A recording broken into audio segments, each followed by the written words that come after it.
It is a relationship that Europe is watching with bated breath. Two strongmen who are reportedly talking again.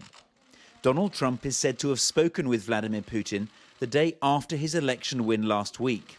He apparently urged Russia's leader not to escalate the war in Ukraine. If that's true, it doesn't seem to have worked. Russian air attacks there last night killed 6 people, according to local authorities. Reports, too, of an imminent new offensive. But just when Ukraine needs Western support most, there are fears US aid will be cut once Trump assumes office. Commemorating other wars in Europe, Kyiv's allies remained upbeat. The message from France and Britain: don't jump to conclusions.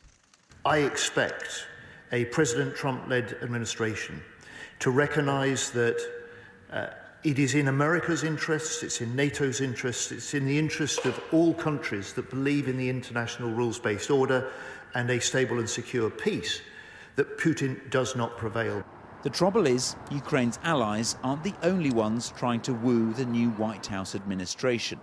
Moscow seems to be too. The Kremlin's denied the reports of a call, saying they're pure fiction and that Vladimir Putin has no concrete plans to speak with Donald Trump at present. But words and actions don't always align here. Last week, the Kremlin said Vladimir Putin had no plans to congratulate Donald Trump on his election win. But then, of course, he did just that.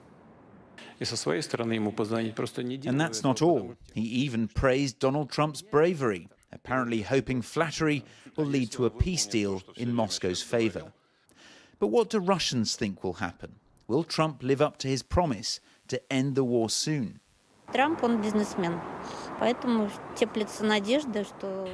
is a businessman, so there is a glimmer of hope that he will abandon the military methods of escalation and perhaps the situation in Europe will improve.